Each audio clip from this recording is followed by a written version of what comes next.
Jaguar. Il est rapide, on dirait F-16. Il est rapide, on dirait hélico. Il a dit le président, quand il prend la route, il finit. J'ai vu une vidéo d'un journaliste camerounais qui disait que la route Yaoundé-Douala, il ne sait pas c'est combien de kilomètres. Il c'est 60 km, c'est 200 km. Depuis 2014, ils ont commencé les travaux. Nous sommes en 2023. Il y a eu plus de 3000 morts sur cette route parce que la route est mauvaise. Et quand on est président, comme Ado, le jaguar le plus rapide de sa génération, le jaguar le plus rapide de l'Afrique de l'Ouest, le président le plus fort des forts, quand il prend route, on dit demain, l'année prochaine, c'est déjà fini. Merci opposants. Il peut avoir dans chaque pays, ce qui est normal, il doit y avoir des opposants. Ce qui est normal, c'est la politique. Mais on a qu'à reconnaître que d'où on est sorti là, dans quoi on est quitté en 2010, et puis on est en 2023, en moins de 15 ans. 15 ans. Regardez ce que notre président a fait. Côte d'Ivoire, Yam Sokro, il y a Routika, Dalwa Yam Sokro, il y a Boigné Yam Sokro, jusqu'à la frontière du Mali, jusqu'à la frontière de la Guinée, jusqu'à la frontière du Ghana. Il a dit quand j'ai pris à Djoufou, nous les revendons à Djoufou. À Djoufou, avant quand ils ont commencé à casser, on pleurait. On pleurait, mais aujourd'hui là, quand tu prends à l'aéroport, jusqu'à Djoufou, il y a Bassam, Assini, à Swende, jusqu'à la frontière du Ghana, la route est quoi? Vaut. La route est belle. C'est autoroute à Abidjan-Lomé, direct. En quelques heures. Mais regardez une route à Dawa-Yaoundé. Depuis 2000 combien? Depuis 2000 combien? On est 2014. La route on dit c'est pas encore fini. Même pas 1000 km. On dit 60 km, même 200 km.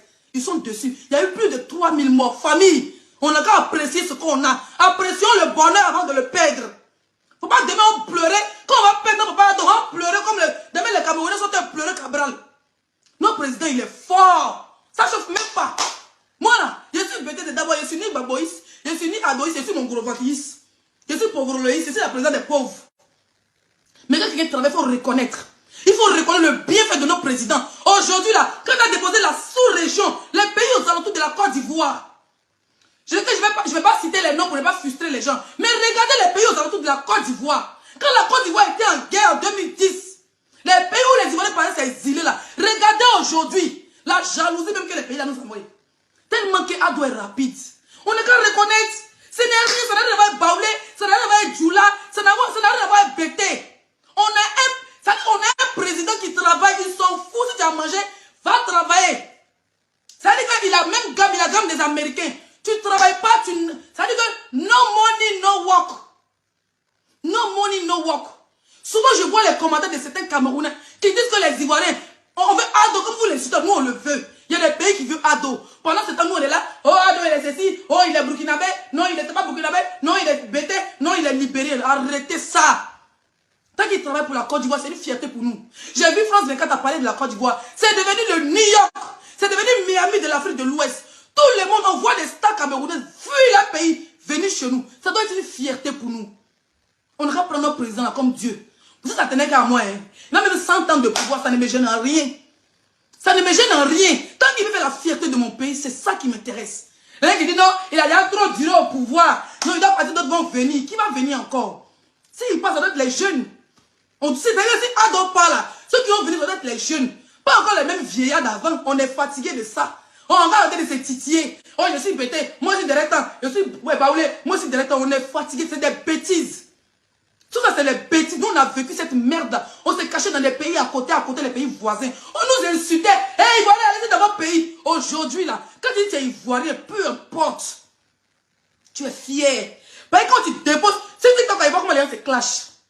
Quand il dépose route seulement à bien, tu es fier. À bien San Pedro, la route là où il y avait beaucoup de coupeurs de route, il y a 20 ans en arrière, cette route aujourd'hui là. Coupeur de route, n'a qu'à s'asseoir là-bas. Voiture qui a passé, s'il a pu faire déposer, s'il a pu déposer bois là-bas même, c'est que toi-même tu as longue vie.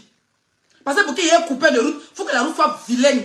Avant qu'on quittait Mali, nous on faisait Mali, pourquoi tu vas Mali, Burkina, avant là. On a dit qu'il faut garder dormir à Saint-Fra ici. Et à Séguéla, je ne sais pas si c'est Séguéla ou bien où là.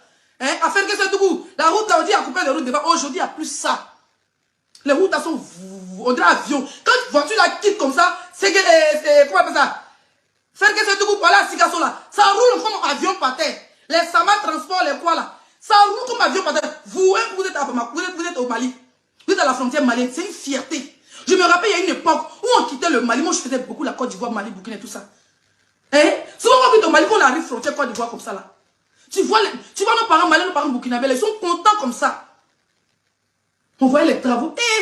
Ni Abidjan, Amasi Abidjan Foro, ni Abidjan, on a boire, ah, ni Yassarakain. Ça fait du bien, ça fait plaisir. Arrêtez un peu de venir minimiser ce qu'on a. Le jour que Dieu va dire, Ado s'en va là, il n'est qu'à partir. Pour le moment, s'il est là, on va le laisser travailler.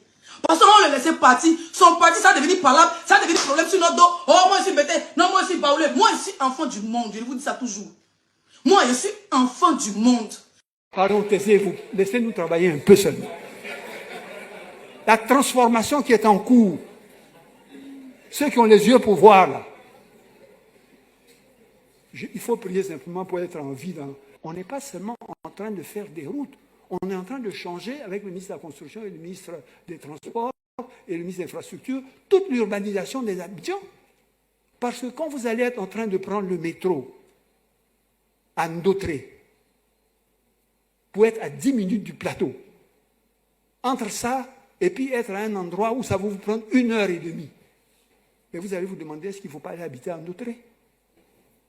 En temps, ce sont les vulcanisateurs qui sont à côté du métro qu'on est en train de construire.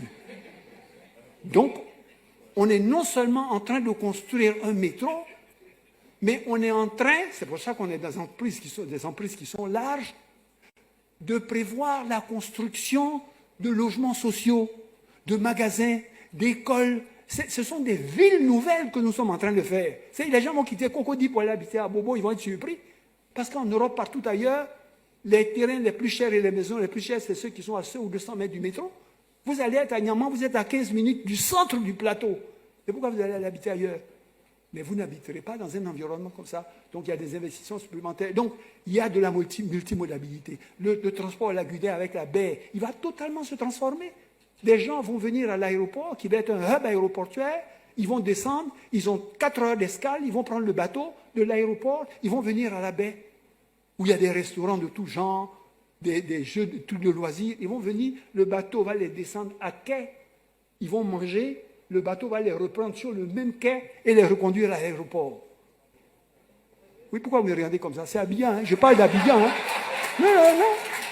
Et vous ne voyez pas encore. Mais nous qui voyons là, d'ici 2005. Donc, on est dans une transformation totale de multimodalité. On est dans une transformation urbaine. On est dans une transformation urbanistique qui va totalement changer la donne. On travaille pour la génération future. Certains d'entre nous ne seront pas là. Mais l'objectif d'une vie, ce n'est pas de travailler pour ce que tu vas voir.